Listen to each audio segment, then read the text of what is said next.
Hello friends, आज जो हम स्टोरी सुनेंगे वो है च्यूंटी और टिड्डा। एक च्यूंटी थी, वो कहीं जा रही थी। रास्ते में एक टिड्डा मिला। टिड्डा कहने लगा, च्यूंटी बहन ज़रा रुक जाओ। च्यूंटी रुक गई, पूछने लगी, क्या बात है? टिड्डे ने कहा, मीठी मीठी हवा चल रही है, आओ बाग में खेलें। च्यूंटी ने कहा, मैं कैसे खेलूं? मुझे दाने इकट्ठे करने हैं। जब बरसात आएगी तो छोटी छोटी च्यूंटियाँ क्या खाएंगी? मुझे घर भी ठीक करना है, बरसात के पानी से घर टूट सकता है। टिड्डे ने कहा, हम तो खेलते ही हैं जी। एक दिन बादल आ गए, बारिश होने लगी। टिड्डा भीगता हुआ आया, च्यूंटी का दरवाज़ा खटखटाकर कहने लगा, च्यूंटी बहन मुझे भी अपने घर में थोड़ी सी जगह दे दो, मैं बुरी तरह भीग गया हूँ।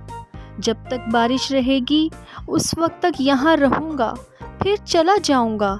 च्यूंटी बोली, भाई टिड्डे, तुमने सारा साल काम नहीं किया, तुमने अपना घर भी नहीं बनाया, मुश्किल वक्त के लिए कुछ अनाज भी जमा करके नहीं रखा।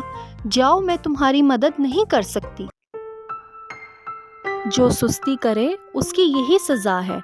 टिड्डा गिड़गिड़ाया, च्यूंटी बहन इस बार मुआफ़ कर दो, आगे से मेहनत किया करूँगा।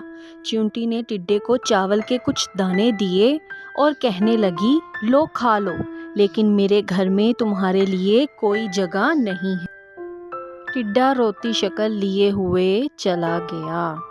तो प्यारे बच्चों, इस कहानी से हमें क्या सबक मिलता है कि बेशक हमें आने वाले कल का नहीं पता, लेकिन हमें कल की तैयारी करके रखनी चाहिए, क्योंकि मुश्किल वक्त कभी भी आ सकता है। आज के लिए इतना ही। अगली स्टोरी सुनने के लिए मेरे चैनल को लाइक करें, सब्सक्राइब करें और शेयर करें। Bye bye.